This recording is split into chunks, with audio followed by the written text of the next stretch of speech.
The ship fell out of a clear sky on a Tuesday, no warning, no signal, no burning trail of light to mark its coming. Just a sound like God snapping a bone. And then the ground shook, and then 60,000 tons of alien metal was sitting in the middle of the Kazakhstan steppe, half buried in black scorched earth, still breathing smoke into a sky that had no idea what to do with it. 3 villages felt the tremor. One shepherd watched his entire flock bolt south and never come back.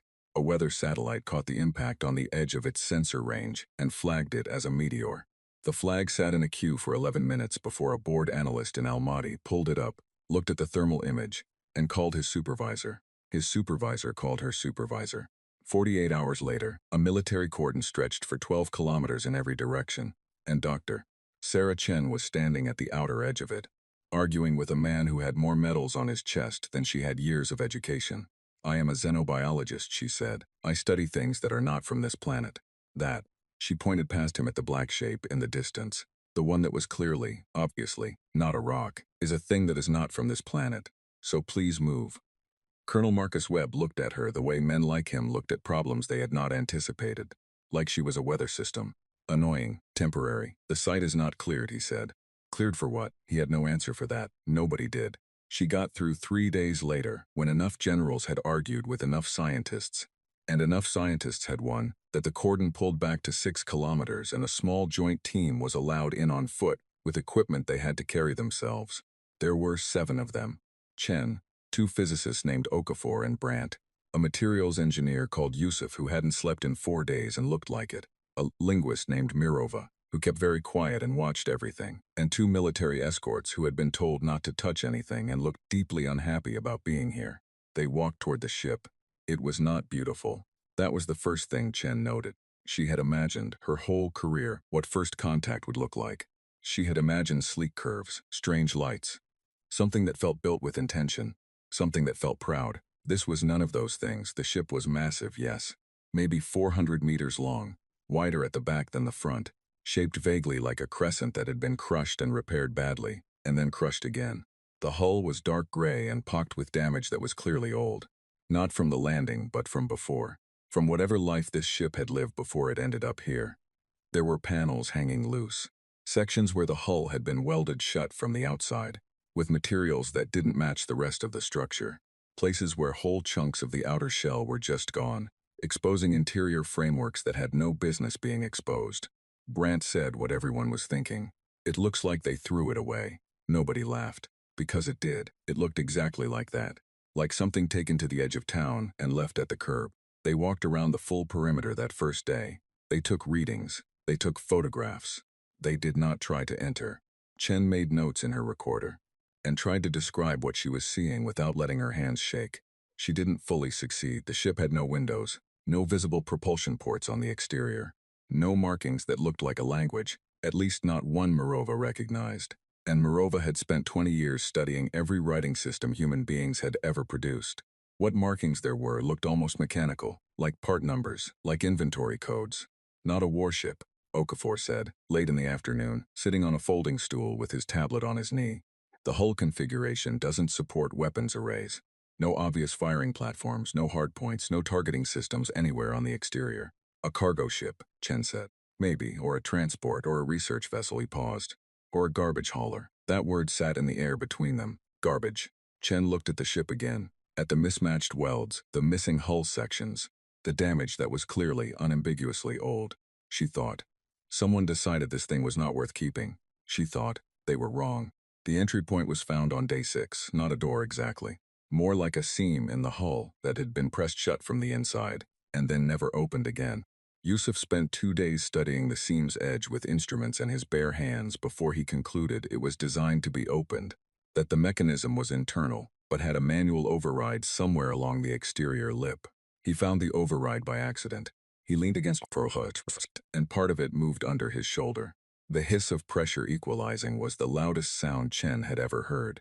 The door, and it was a door, it swung outward on a hinge system that moved like it had been used 10,000 times. Opened onto a corridor that was dark and cold and smelled like nothing. Not stale air, not chemicals, nothing. Like the air inside had simply stopped being air at some point and was now just molecules waiting for a purpose. They stood at the threshold. The 2 military escorts had their weapons up. The scientists had their instruments up. Morova had a notebook. Chen stepped in first. The floor was solid under her boots. The walls were a dark metal she could not identify. Not the same as the hull exterior. Something smoother. Something that seemed to absorb her flashlight rather than reflect it. The corridor ran straight for about 30 meters and then bent left. The ceiling was low enough that Okafor, who was tall, had to angle his head slightly. Built for beings roughly human-sized. That was either a coincidence or something much more interesting. They walked the corridor. They found more corridors. They found rooms, sealed, most of them, some of them clearly storage, some of them clearly functional in some way they couldn't yet parse. They found what appeared to be a central chamber, large and oval, with a raised platform in the middle and surfaces along the walls that were covered in the same inventory code markings from the exterior. They found in a side room off the central chamber 3 dead aliens. They were small. That was the first thing. Chen had expected large. She didn't know why, perhaps because the ship was large. But these creatures were small, not quite a meter tall, with 4 limbs and a bilateral symmetry that was almost familiar, except for all the ways it wasn't. They had been dead for a long time. Long enough that what remained was close to mummification. The environment of the sealed ship had preserved them past the point of rot. They were still wearing something that resembled suits, close-fitting, dark blue, with the same inventory code markings on the sleeves. They had not died violently. That was the second thing Chen noted. They were positioned, 2 of them near the room's far wall and 1 near the door, in postures that looked like rest, like they had simply stopped, like the ship had stopped and taken them with it. Morova was very quiet for a long time. Then she said, "Workers, look at the markings. These aren't military insignia. These aren't rank. These are job classifications." Nobody asked how she knew that. They trusted Morova. "Workers who were on a ship that someone decided to throw away," Okafor said slowly. "And they couldn't get out," Yusuf said. The room was cold and still. One of the military escorts, a young man named Torres, who had been pointedly not showing any reaction to any of this for 6 days, made a sound in his throat that was almost a word. Chen looked at him. His face was doing something complicated. She understood it. She was doing the same thing with her face. Someone had dumped this ship, with the workers still in it. She filed that away in the part of her mind that was not science. The part that was something older and less tidy.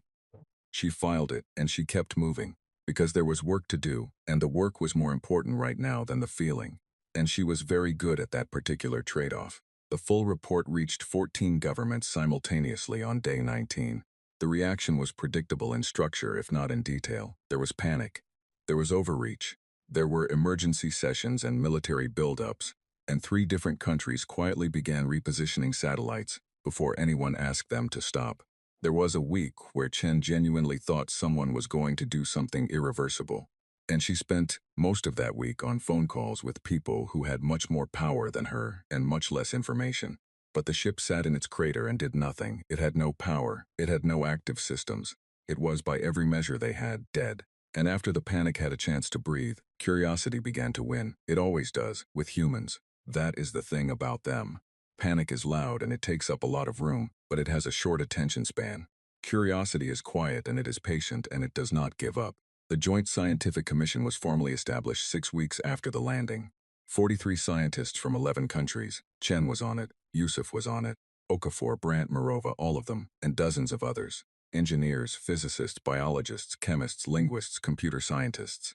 People who had spent their entire careers waiting for exactly this, and who now had it and were not going to waste a single day.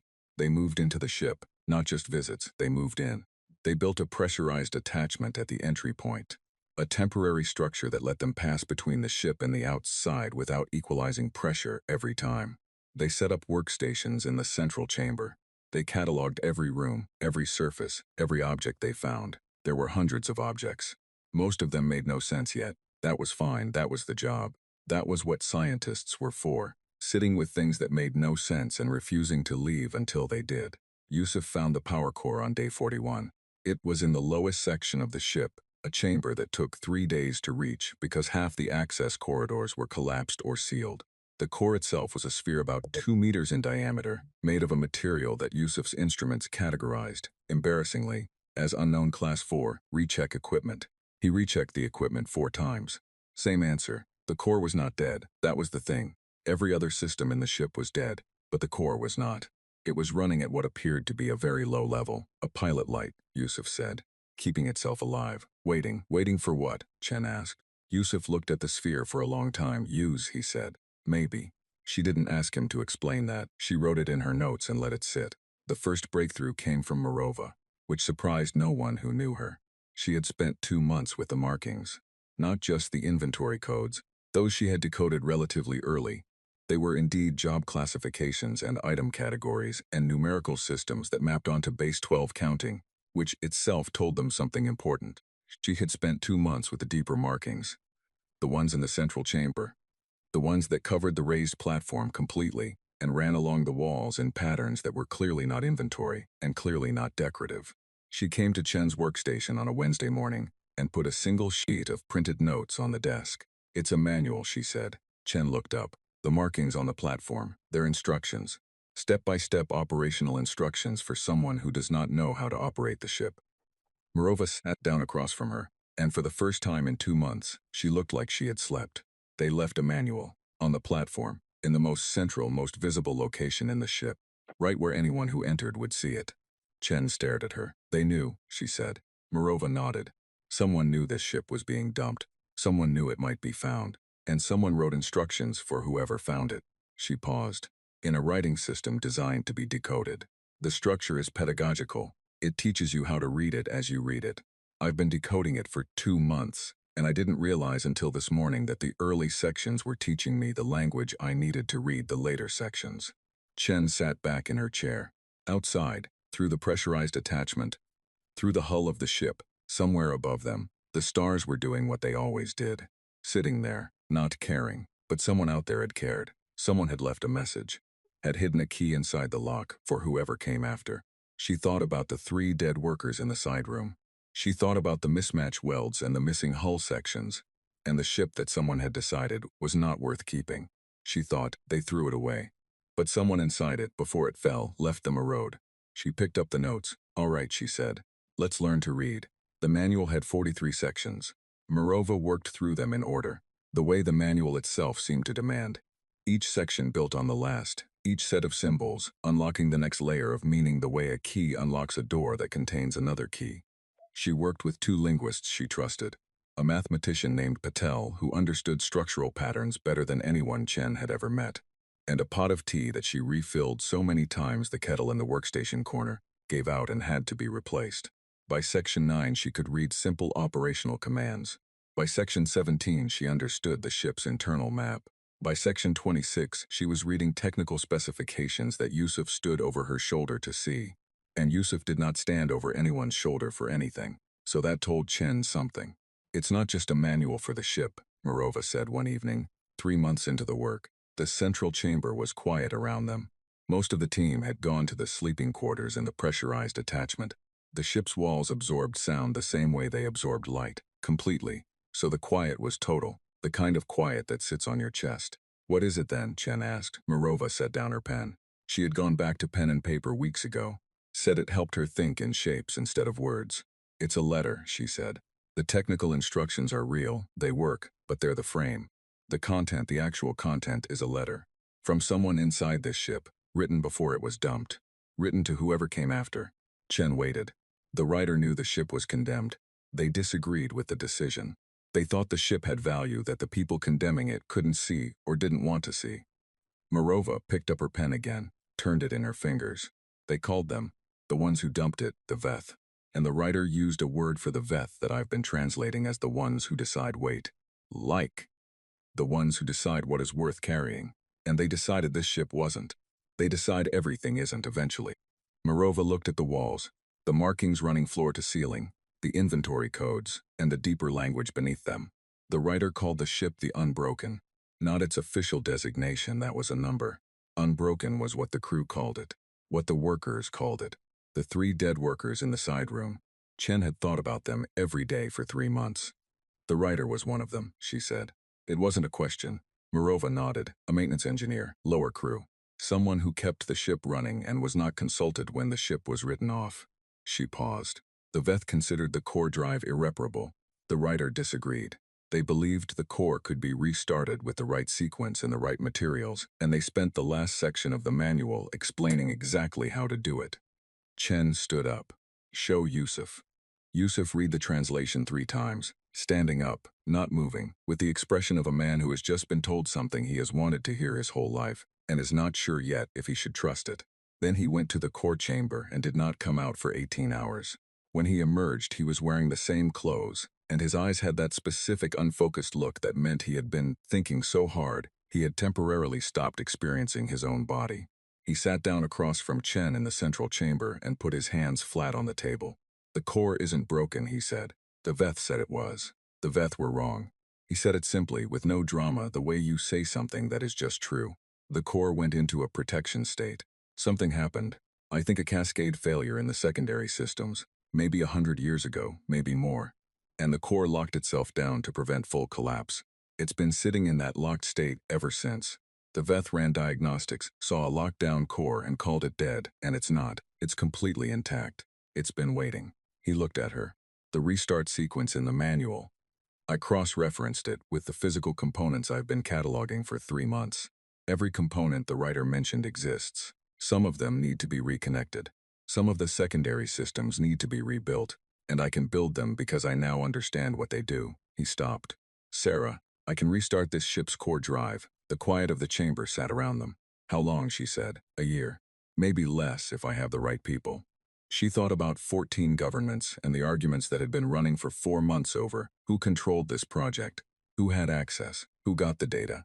She thought about the 3 dead workers. You'll have the right people, she said. She was wrong about one thing. It took 8 months.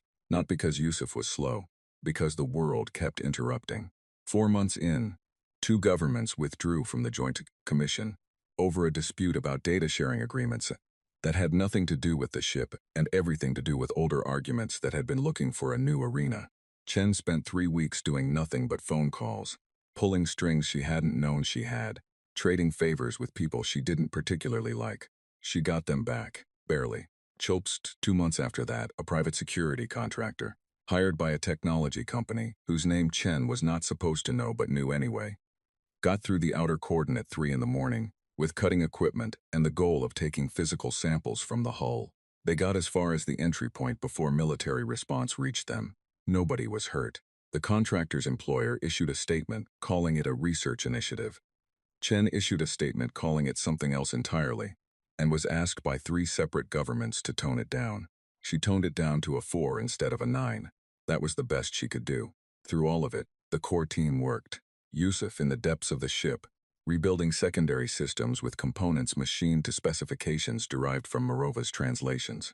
Okafor and Brandt mapping the power flow architecture, tracing conduits through the ship's body the way surgeons trace veins. Patel running calculations that filled entire wall panels in the pressurized attachment, numbers and symbols that the military escorts had stopped pretending to ignore. Torres, the young soldier who had made the complicated sound in the room with the dead workers, had quietly requested a reassignment to the commission's security detail rather than a rotation out. He spent his off hours watching Okafor work and asking careful questions. Okafor, who had no patience for people who wasted his time, had started answering them. Chen noticed these things. She filed them. On the morning of the restart, the central chamber held 31 people. Yusuf had wanted to run it with just the core team. Chiz had overruled him, gently, because this was not something that belonged only to the people who had done the work. It belonged to everyone who had come this far. Every argument, every sleepless night, every hour of bureaucratic combat. It was all pointing at this moment, and the people who had lived those hours deserved to be in the room. The sequence was 14 steps. Mirova had translated it 6 times to be sure. Yusuf had rehearsed it twice on the physical components without completing the final activation step. Just to confirm his hands knew the path. He began. Steps 1 through 8 were quiet. Physical reconnections, conduit alignments, the setting of parameters on panels that had been dark for longer than humanity had been building cities. The ship did not react. It sat and waited the way it had always waited. Step 9 was the first power injection into the secondary network. The lights came on. Not the harsh white lights the team had strung through the ship themselves. Something else. A low blue-tinted illumination that rose from the walls themselves, from channels in the dark metal that nobody had identified because they had never been lit. The entire ship breathed light, slowly, evenly, like something waking from a very long sleep. Nobody spoke. Step 10, 11, 12. The sound came at step 13. A low vibration felt in the feet before it was heard by the ears, rising from somewhere far below them. From the core chamber, a sound like a vast slow heartbeat finding its rhythm. Step 14. Yusuf pressed his palm flat against the activation panel. The heartbeat deepened. The lights brightened by 10% and held. Every display surface in the central chamber, surfaces they had catalogued as display surfaces for months without being able to use them, came alive at once, filling with data in the Veth script in the inventory language, in the deeper language of the manual. The ship was awake. The room erupted. Not the way rooms erupt in films. It was not neat or triumphant. It was messy and loud, and someone was crying, and someone else was laughing. And Okafor sat down on the floor because his legs decided they were done. Brant grabbed Patel by the shoulders and shook him. Torres stood at the edge of the room with his arms crossed, and his jaw tight, and his eyes doing what eyes do when a person refuses to let them show what is actually happening. Chen stood still in the middle of it. She was reading the displays. The data that poured through the ship's active systems in the first 12 hours was more than the team could process in a year. They recorded everything. They began sorting. They built a priority hierarchy. Navigation systems first, propulsion second, life support third, communications fourth. It was in the communications archive that Chen found the context she hadn't known she was missing. The ship had received transmissions, hundreds of them, spanning what appeared to be a significant period before the ship was dumped. The transmissions were from Veth administrative systems, the Veth equivalent of official channels, of government correspondence, of corporate communication. Morova worked through them with Patel for 6 days, and came to Chen with a summary that Chen read standing up in the corridor outside the central chamber at 2 in the morning. The Veth were old, extraordinarily old as a civilization.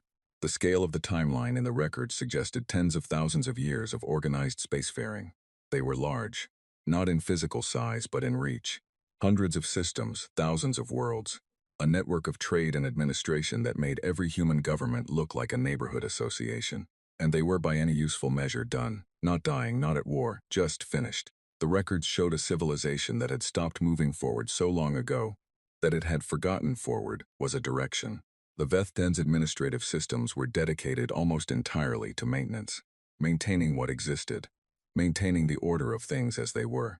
Any system that was not performing at its designated function was classified, processed, and removed. Ships that needed too much repair, worlds that were not producing at target levels, technologies that had been superseded. The unbroken had needed too much repair, so it had been classified, processed, removed, dropped on an uninhabited, by Veth standards, backwater world in a system nobody visited. Chen set down the summary. She thought, they're so big and so old that they throw away ships the size of skyscrapers. They throw away ships the way she threw away a pen that had run dry. No anger, no waste. Just reclassification, she thought. They do not know we are here. Or if they know, they don't care. We are below the level at which they take notice. She thought about what Morova had said. The ones who decide wait. Then she went and found Yusuf. He was in the propulsion analysis room, which was what they had started calling the large room aft of the central chamber, where the drive system schematics were displayed. He was standing in front of a wall of data with his hands in his pockets, which meant he had been standing there long enough that he had given up on doing anything and was just looking. The drive, she said. When can we understand it? He didn't turn around. I understand it now. Enough. Enough for what? Enough to know it works on principles we've never touched. Enough to know it could get this ship off the ground. Enough to know it would take us. He stopped. He turned around.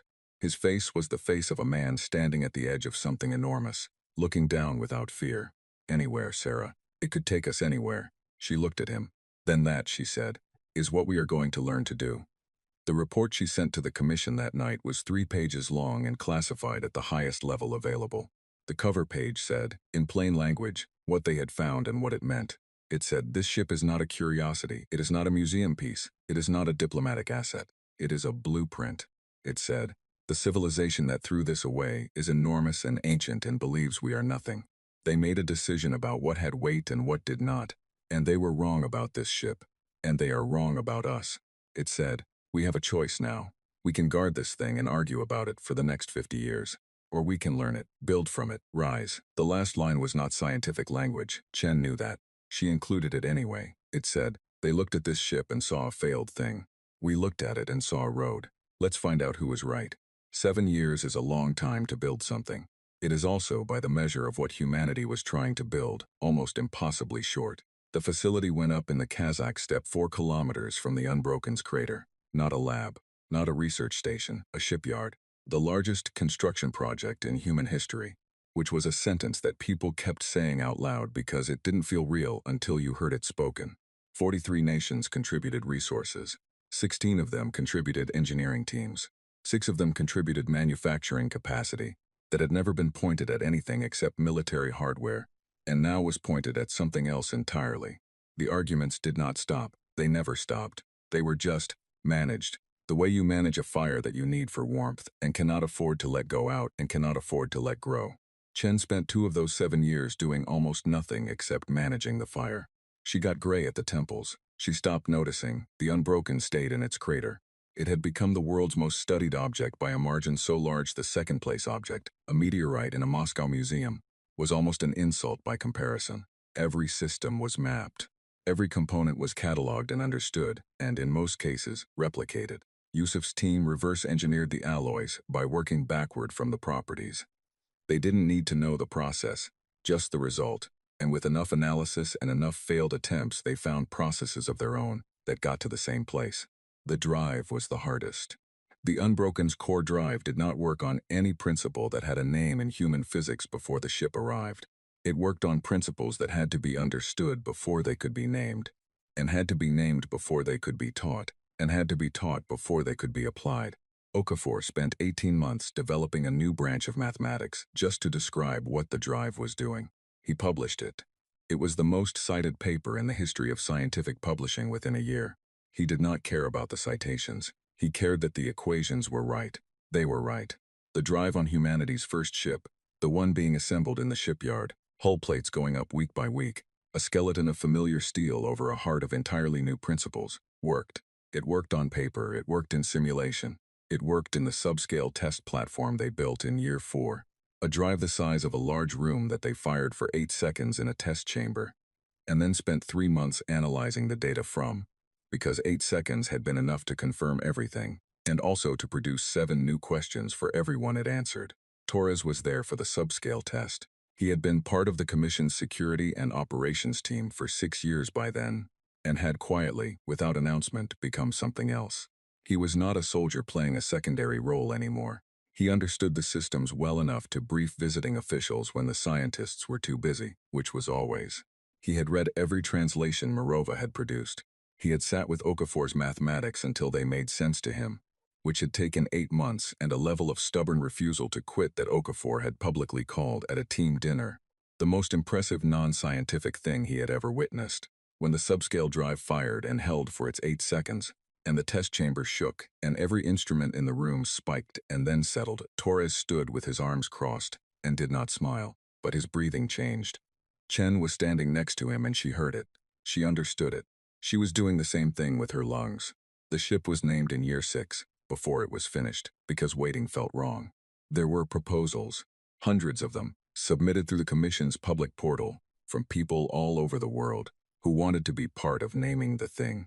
Most of them were fine, dignified, historic, the names of scientists, of explorers, of concepts. Unity, Pioneer First Light. Chen read them all. She sat with them for a week.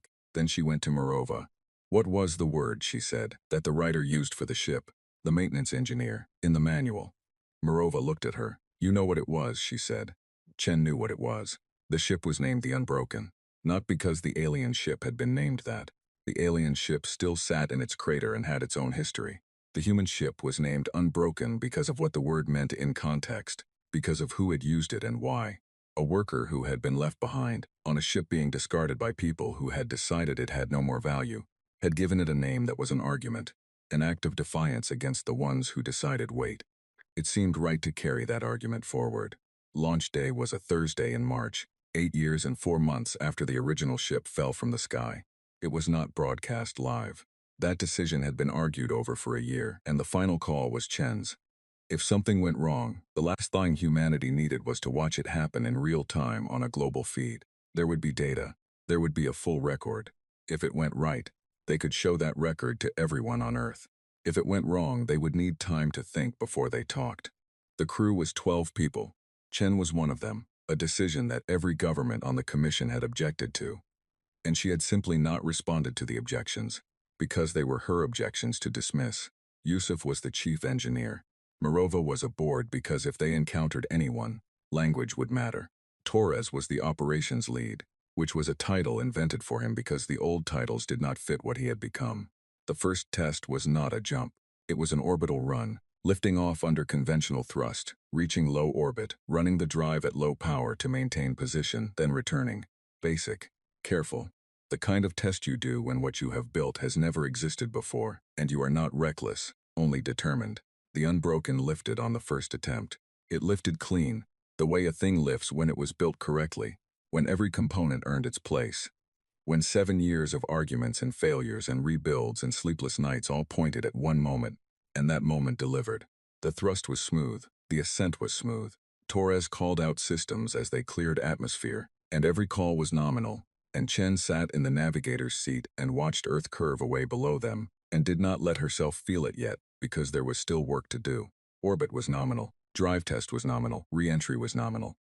They landed in the steppe 4 kilometers from where the original Unbroken still sat in its crater, and the ground crew ran to meet them, and Chen stepped out of the ship, and the cold March air hit her face, and she let herself feel it then. She felt it for about 30 seconds. Then she went to debrief. The first jump came 11 months later, short, targeted. A destination inside their own solar system. A point in the outer belt, chosen because it was empty and the round trip could be completed in a time frame that wouldn't break anyone's nerve. The jump itself lasted, by every clock on the ship, 4 seconds. The distance covered was 4.2 billion kilometers. Chen had read the theoretical explanations for jump travel so many times she could have written them. She had run the simulations. She had helped design the targeting system. She knew intellectually completely that what the drive did was not magic but physics. New physics. Physics without a name 10 years ago, but physics. It did not feel like physics. It felt like the universe blinked and opened its eye somewhere else. 4 seconds. Then the outer belt around them. The distant smear of the sun smaller and colder at this range. The stars unchanged because stars are never changed by what small things do near them. The ship's communications were quiet for almost 30 seconds after emergence. Then Torres said very calmly, "Jump complete, coordinates confirmed, all systems nominal." And Yusuf from the engineering station said one word. Again, they went again, farther each time. Tested the limits they had calculated, and found the calculations were right, which was its own kind of extraordinary, because they had derived them from alien mathematics that had been decoded from a dead maintenance worker's letter. The third jump took them beyond the solar system. The fourth jump took them to a star system 31 light-years from Earth that Okafor had flagged as interesting based on spectral data. A yellow star with planets in stable orbits, and the kind of atmospheric signatures that meant, if you were paying attention, that something was happening there that wasn't just geology. They dropped out of jump in the outer edge of the system and ran passive scans. Yusuf saw it first. "Ship," he said. "Bearing 274, range approximately 40 million kilometers, one ship. Holding position near the system's second planet. Not moving toward them. Not moving away." The configuration was nothing like the Unbroken. It was sleeker, lighter, built with different priorities. The hull was a pale copper color that caught the star's light, and held it. Chen said Morova. Morova was already at her station, already recording. "Passive scan only from them so far. They see us. There's no way they don't see us. But they're not broadcasting yet. They're waiting. For what? To see what we do." Chen thought about that.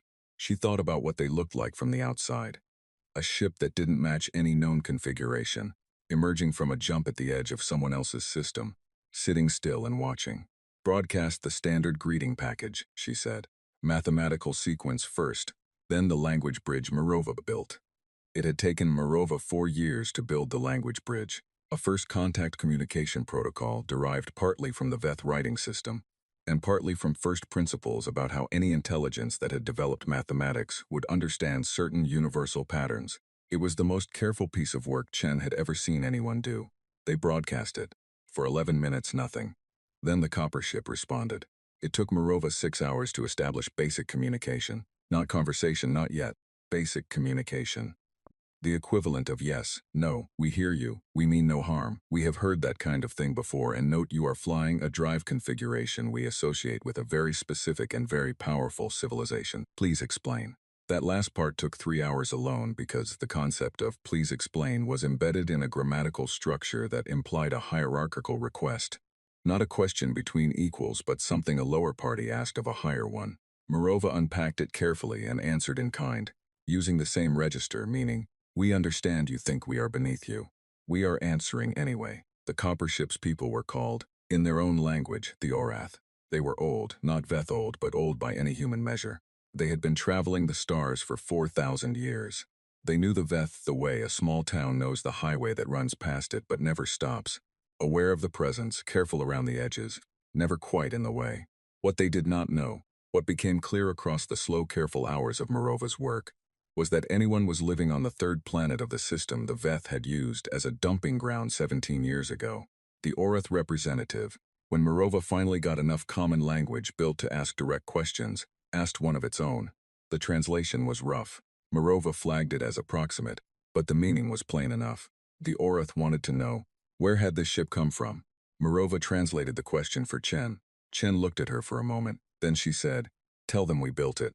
Tell them we built it from the one the Veth threw away. Morova translated. The response from the Orath took 4 minutes. 4 minutes was a long time at this stage of the exchange, when most responses had come in under 30 seconds. When it came, Morova read it twice before she spoke. They want to know, she said slowly, if we are the species from the third planet. Yes, Chen said. Another long pause from the copper ship. Then the response came, and Morova translated it, and the translation was 3 words. That is not possible. Chen looked at the copper ship on the display screen, small against the stars, old and careful and absolutely certain of what it knew about the universe. She thought about a maintenance engineer on a condemned ship, writing a letter to no one, believing someone would come. She thought about Yusuf standing in front of a dead core and calling it alive. She thought about 7 years of arguments and steel, and new mathematics, and a ship named after a word that was an argument. Tell them, she said, that we understand why they think that. And tell them we're here anyway. The Orath did not respond for 2 hours. When they did, the message was longer, more careful. Morova spent an hour with it and came back to Chen with something that was not a translation of the words, but a translation of the feeling behind them, which was the more important thing. The Orath were afraid, not of the humans specifically, not yet. They were afraid of what it meant, because if a species no one had been watching, on a world the Veth had used as a waste site, had taken Veth technology, and learned it, and built a working drive and come 31 light years to someone else's system in a ship they had named themselves. Then something had changed in the galaxy that the Orath's 4,000 years of careful navigation had not prepared them for. Something new was moving, and it had not asked anyone's permission.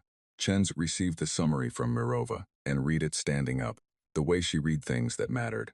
Then she asked for a full system scan of the Orath's world. She asked Okafor for an estimate on their technological level.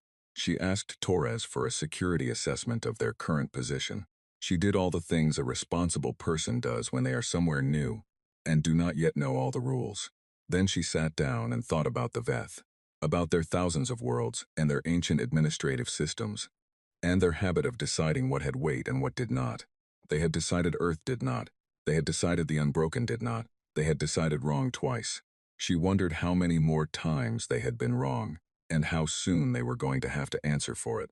5 years after the Orath, humanity had 9 ships, not 9 of the same ship.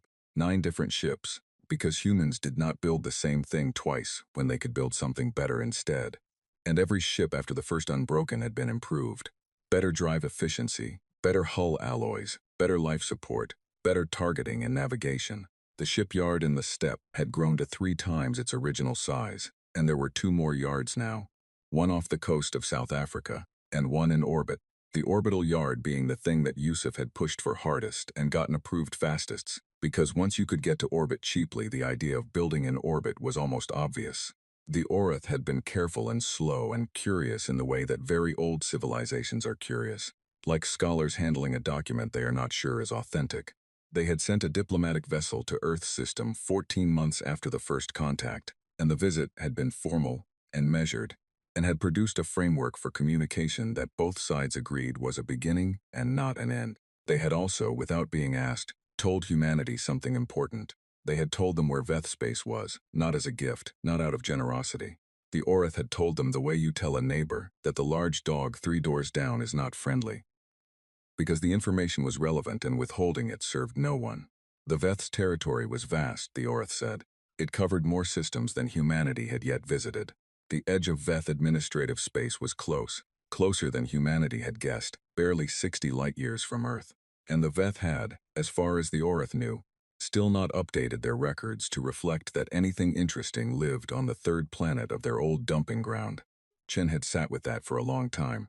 Then she had brought it to the commission, which had spent 8 months arguing about it. And then she had done what she had been doing for 15 years when the arguments produced no action. She moved anyway. The delegation consisted of 3 ships. The Unbroken, the first one, the one they had built from the blueprint of a discarded alien vessel, 11 years old now, and still the most tested hull in the fleet. The Meridian, the second ship ever built, steadier and more powerful than its predecessor. And a new vessel, 3 years old, named the Breadwinner, in a vote that had produced that result, to basically everyone's surprise. But the crew had chosen it, and the crew had earned the right. Torres commanded the Unbroken now. He had held the role for 4 years, having moved from operations to command the way water moves to low ground. Not dramatically, just inevitably, following the path of least resistance toward the place it was always going. He was not the kind of commander who made speeches. He ran a ship the way Yusuf ran an engine room, quietly, completely, with total attention and no wasted motion. Chen was aboard as the delegation's head. Morova was with her. Okafor had stayed on Earth. He had a lab now, 400 people working under him, and leaving it felt to him like leaving a second body behind. He had argued against the trip. He had lost the argument and spent the weeks before departure being loudly unhappy about it in a way that meant he was worried, which was how Okafor showed he cared about things. Yusuf had said goodbye at the orbital yard, standing on the dock platform while the Unbroken was being run through final checks, and his goodbye had been one sentence. "Come back with something worth knowing," he said. She had promised she would. They jumped to the edge of Veth space, not into it. To the edge, a system on the boundary of the Orath's mapped territory, empty of habitation, chosen because it gave them a position from which they could observe Veth traffic patterns before announcing themselves. This had been Chen's insistence, and the 6 governments most invested in the mission had agreed, which told Chen the 6 governments were more nervous than they were admitting. They spent 2 weeks watching. Veth ships moved through the region in patterns that were, Morova noted, extraordinarily regular. The same routes, the same intervals, the same configurations. Not patrols, nothing that implied alertness or anticipation, administrative traffic. Cargo runs and bureaucratic transports moving on schedules that had probably not been changed in decades. Torres watched the traffic patterns for 2 weeks and said, on the 15th day, that they moved like buses. Buses? No variation, no awareness. He paused. They're not watching the edges. They don't expect anything to come from outside their routes. Because nothing does, Morova said.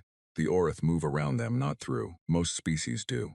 The Veth are large enough that you simply route around them. Torres looked at the traffic patterns on his display. That's going to be a problem for them, he said. They entered Veth space on the 16th day. Chen sent the broadcast ahead of them. A formal contact package using the Veth script, which Morova could now write as well as any human wrote a second language, carrying a mathematical introduction and a statement of identity and a request for communication. Correct and careful, built to be impossible to misread. It took the Veth 4 hours to respond. The response when it came was not from a ship. It was from an administrative relay station, 3 light hours inside their border. An automated system, by the look of it, routing the signal through a bureaucratic chain that Morova mapped in real time as the messages passed through it. The reply that came back was the kind of reply that an administrative system sends when something has landed in the wrong category, and it is not sure what to do with it. It was in essence a form letter. Please identify your administrative affiliation. Please provide vessel registration.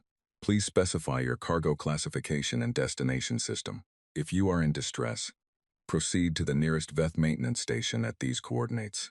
Chen read it. She read it again. Then she handed it to Morova and said, reply. Tell them we don't have an administrative affiliation in their system.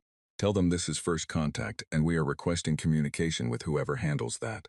Morova translated and sent.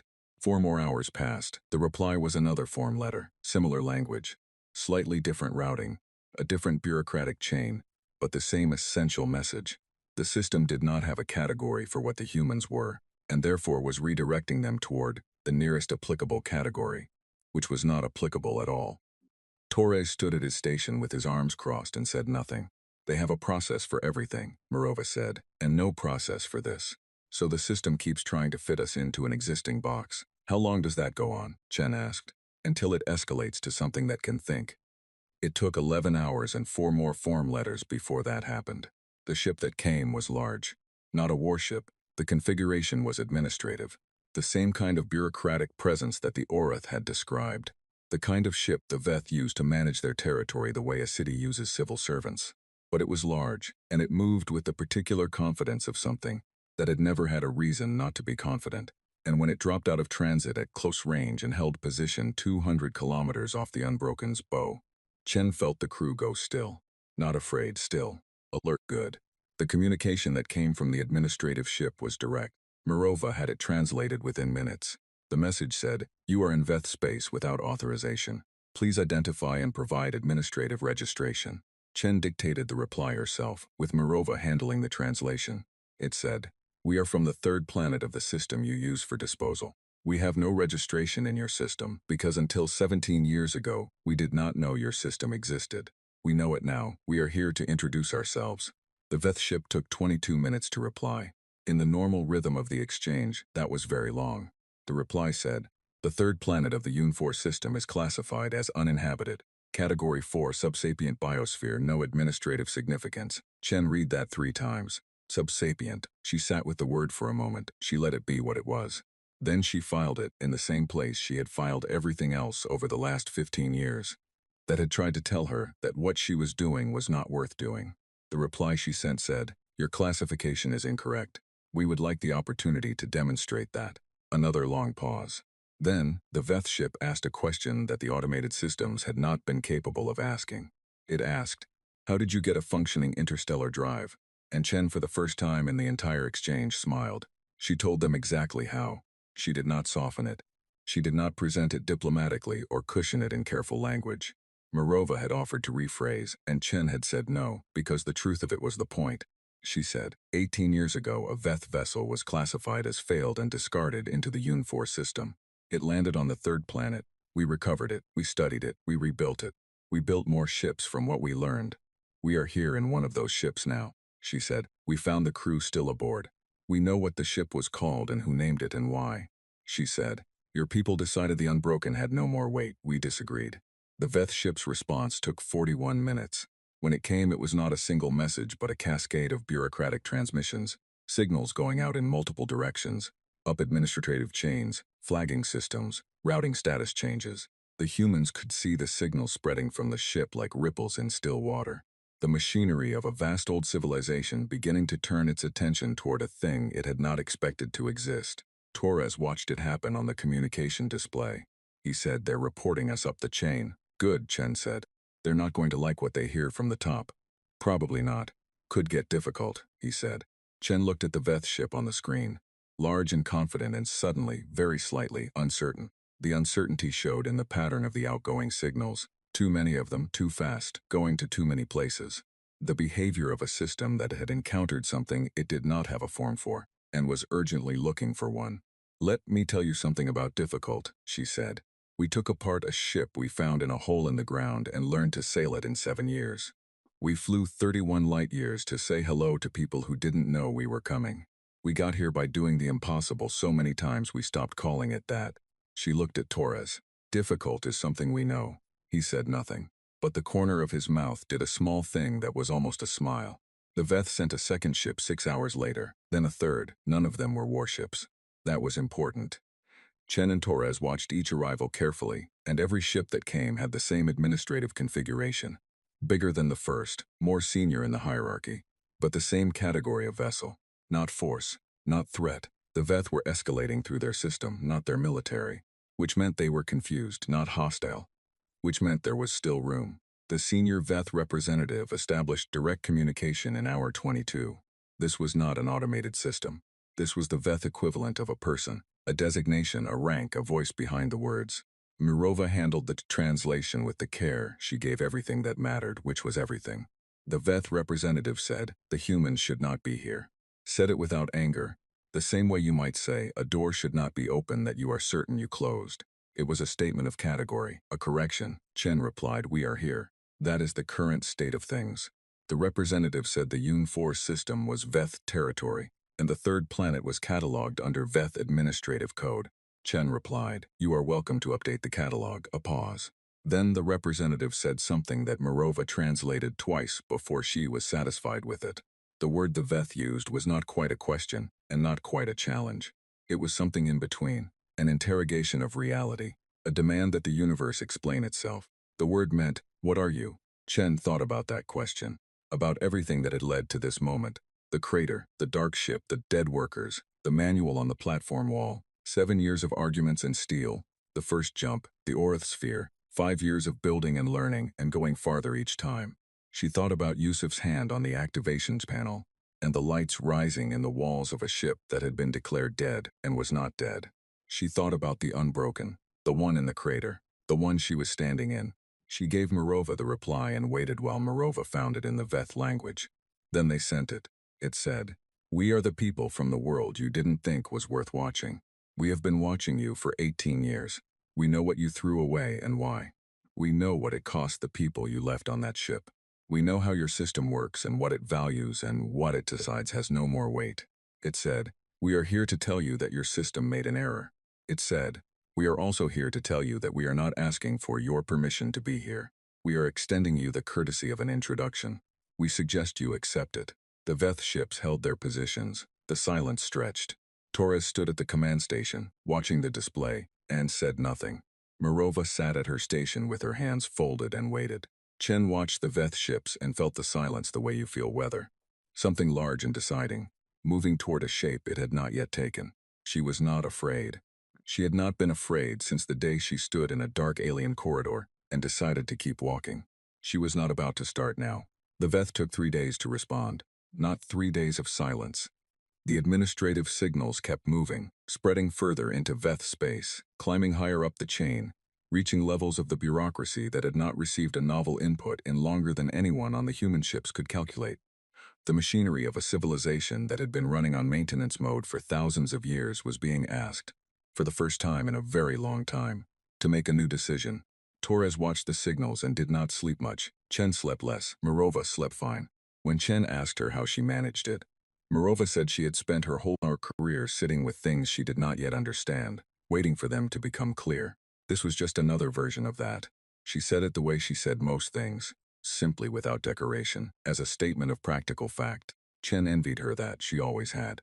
The breadwinner and the Meridian held their positions, flanking the Unbroken.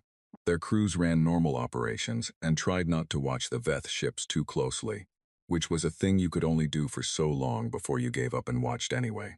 The Veth ships, 7 of them now, each larger and more senior than the last, held their own positions in a rough arc 200 kilometers off. Not an encirclement, not a threatening formation, just presence. The physical expression of an institution that was not sure what to do, but was certain that doing nothing was also wrong. On the 3rd day a new ship arrived, different configuration, not administrative, not military, exactly, but built with the kind of deliberate weight that meant it carried authority rather than function. It was the largest vessel any of the humans had seen up close, dark and slow and certain of itself, and it positioned itself at the center of the Veth arc and held there, and then opened a communication channel directly to the Unbroken. Morova looked at the incoming signal and was quiet for a moment. Senior diplomatic designation, she said. This isn't a bureaucrat. This is someone who was sent. Sent by whom? Torres asked. By whatever is at the top. She paused. They took 3 days because they went all the way up. And whoever is at the top decided to send someone down instead of a form letter. Chen sat up straighter. Then let's talk, she said. The Veth diplomat's name translated as something close to assessor. Not a personal name, a title, a role, a function within the system. The Veth did not appear to use personal names in official contexts. Everything was designation and classification, rank and category. Even the being speaking to them was a category before it was an individual. The assessor spoke with Morova for 2 hours. Chen sat beside her and listened, getting Morova's running translation in real time, keeping her face even and her responses measured. The assessor's opening position was not hostile. That was the first surprise. Chen had been prepared for many things, Dismissal, threat, bureaucratic stonewalling. What she had not fully prepared for was the quality of attention the assessor brought to the conversation. It asked careful questions. It listened to the answers. It did not repeat its conclusions as though the answers hadn't been given. The Veth had known, it said, that the Yun 4 system had been used for disposal. This was unremarkable. Hundreds of systems had been used that way over the centuries. The third planet's biosphere had been classified as subsapient based on assessments that were, the assessor acknowledged with no particular emotion, old, very old. How old? Chen asked through Morova. Older than your recorded history, the assessor said. The last survey of the Yun 4 system had been conducted 4,000 years ago. Chen absorbed that. 4,000 years ago, humanity had been building mud brick cities between two rivers and had no concept of the stars as destinations. The Veth had looked, seen nothing worth watching, and not looked again. She thought, 4,000 years, they checked once. She did not say that out loud. Morova, reading her face, had the expression of someone who was very deliberately not commenting. The assessor said, the vessel that was deposited in the Yun 4 system was classified as a Category 6 disposal. Irrecoverable, core failure, structural damage beyond viable repair threshold. Chen said, the core was not failed. It was in protective shutdown. Your assessment was incorrect. A pause, the assessor said, yes, just that, a straight line, clean and undefended, yes. The assessment had been incorrect. It said this the way you say a fact that is uncomfortable but is still a fact, without softening it and without elaborating on it. And Chen felt something shift in the room, in the quality of the exchange, because it was honest in a way she had not expected from something that had spent 3 days generating form letters. She said, there were workers aboard, 3 of them, they were not evacuated. The pause this time was longer. The assessor said, the disposal record does not reflect crew aboard at time of classification. The record indicates the vessel was evacuated prior to disposal. The record is wrong, Chen said. Another pause. Yes, the assessor said again. It appears the record is wrong. What came next was not a negotiation in any form Chen had a word for. It was more like an accounting. The assessor asked for everything. The full record of what had been found on the ship, what had been understood, what had been built, where humanity had gone, and who they had spoken to. It asked for the manual on the platform wall. It asked for Morova's translation of the maintenance engineer's letter. Morova provided all of it. Every document, every translation, every record of the team's work going back 18 years. She transmitted it with the same care she gave everything. The assessor received the data and was quiet for a long time. Then it said, the individual who wrote the manual, their designation in our records. Morova pulled the designation, the inventory code that had been on the dead worker's suit sleeve, the same code that appeared in the ship's records beside the manual. She sent it. The assessor ran it through its system. The humans could see the query going out, reaching into Veth records, pulling something back. When the assessor spoke again, the quality of its voice, its transmission, its tone had changed. Not by much. But Morova noticed and Chen noticed and Torres, standing at the back of the room, noticed because Torres noticed everything. The assessor said, this individual was recorded as evacuated with the rest of the crew. Their record was closed as such. Under our system, a closed record cannot be reopened without cause. Chen said, their remains are still on the ship. In the Yun 4 system, that is cause. Another long pause, the longest yet. The assessor said, yes, that is cause. It said, we will need to send a vessel. Chen said, we will take you there ourselves. The journey back to Earth's system was not quick. The Veth assessor's ship was not built for speed in the way the human vessels were. It was built for permanence, for the slow, confident movement of an institution, and it traveled at its own pace, and the humans adjusted to that pace, because they had just accomplished something real and they could afford patience. Torres used the travel time well. He sat with Morova every day and worked on his Veth vocabulary, which was not good and would not be good for years, but which was something. Morova taught him the way she taught everything, by starting with structure, not vocabulary, so that the words would have somewhere to go when they came. Chen spent the travel time writing the report she had been composing in her head for 3 days, since the moment the assessor said yes for the first time. Not a commission report. Those would come later, long and formal and argued over by people who had not been in the room. This was something else. The record of what had happened. From the beginning, from the Tuesday when a ship fell out of a clear sky to this. A human vessel leading a Veth diplomat toward a crater in the Kazakhstan steppe. She wrote it the way Morova had taught her to think about the manual, pedagogically, so that the structure itself taught you something as you moved through it. so that the person reading it at the end would understand more than the person who started it. She wrote about the maintenance engineer last.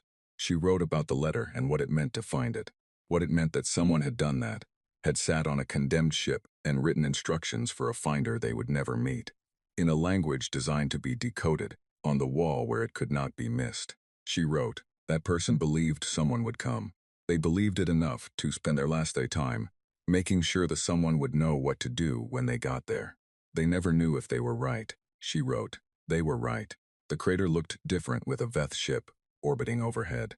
Chen stood at the edge of it in the cold Kazakh wind and looked at the unbroken sitting in the black scorched earth where it had been for 19 years. It had been maintained, studied, preserved, kept clean of weather damage by a team that had been here continuously since the second year. It still had all its missing hull sections. It still had the mismatched welds. It still looked, fundamentally, like something that had been thrown away. The Veth landing team came down in a small transport, 4 of them, with equipment and the assessor at their lead. They walked to the ship in the same silence the human team had walked to it 19 years ago, and Chen watched them from the crater's edge and felt the strange specific feeling of a thing coming full circle, not ending but closing, the way a door closes, solidly, on a space that will still be there on the other side. The assessor stopped at the entry point. It stood there for a moment. Then it turned and looked at Chen, across the distance between them, and transmitted a single phrase through the translation system. Morova said, it says this ship has weight. Chen looked at the unbroken. 19 years of weather and study had not changed it. It was exactly what it had always been. A broken thing that someone had decided had no value, sitting in a hole, waiting for someone to disagree. She said yes, it always did. The Veth recovered their workers with the full ceremony their culture applied to such things, which turned out to be significant, more elaborate and more serious than any human who had not read Morova's later translations would have guessed.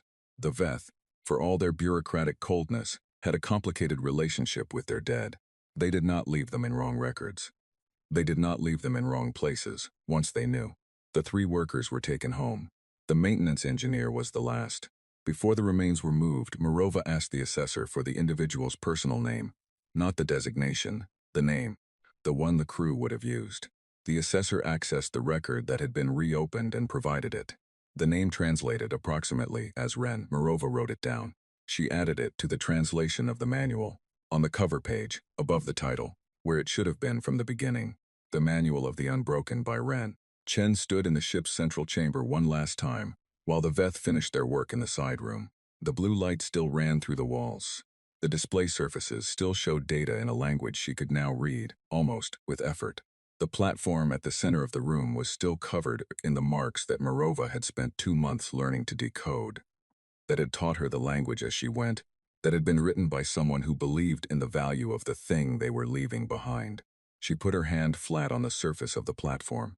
The metal was cool and smooth, and it absorbed her warmth the same way it absorbed everything, completely, without giving it back. She stayed there for a moment, then she went out. The agreement with the Veth took 14 more months to reach, and was not simple, and was not painless, and required arguments that Chen would not describe as pleasant, even in the mildest possible framing. The Veth system did not change quickly. It had not been built to change quickly. It had been built to persist, and it would persist long after everyone involved in this negotiation was gone. But it changed. The Yunfor system was reclassified. The 3rd planet's entry was updated. The category that had said subsapient was replaced with a designation that Morova translated as independent sapient emergence, a category that had not existed in the Veth system before, and had to be created for this specific case and then, because the Veth system was thorough if nothing else, applied retroactively to check if any other worlds had been similarly misclassified. They found 6. 3 of them had developed nothing further. 2 of them had complex ecosystems that warranted new surveys. One of them had, in the intervening centuries since the last assessment, developed something that looked a great deal like civilization. The Veth were going to be busy for a while. The Orith, when Chen told them, laughed, not in their full language, just a sound, a response that was distinctly not formal and distinctly amused, that came through the communication system and sat in the air of the unbroken central chamber for a moment. Chen laughed too. The 9th ship in the human fleet was renamed. It had been called the Resolution, which was a fine name and had been voted on properly, and nobody objected to the renaming except on procedural grounds. which Chen had been overruling on procedural grounds for 20 years, and was not about to stop. The ninth ship became the Ren. It was painted with the inventory code from the maintenance engineer's suit sleeve, not as decoration but as identification. The way a name goes on a ship, the way you carry something forward. At the commissioning ceremony, which was held at the orbital yard with every commission member present, and several Orith observers, and one very senior Veth administrative representative, who had come without being asked and stood at the back without speaking, Chen gave the shortest speech of her career. She said, 18 years ago, someone left a road for us. They didn't know who would find it. They didn't know if anyone would. They left it anyway, because they believed the ship had weight, and they were not going to let it go down without saying so. She said, every ship we build is an answer to that belief. Every star we reach is proof that they were right. She said, we didn't ask anyone's permission to come this far. We're not going to ask for the next part either. She looked at the ship, at the inventory code on its hull painted there in the same dark color as the original. The code that was now also a name, also a dedication, also a small permanent argument against the idea that the ones who decide weight are always right. She said, we go now. They went.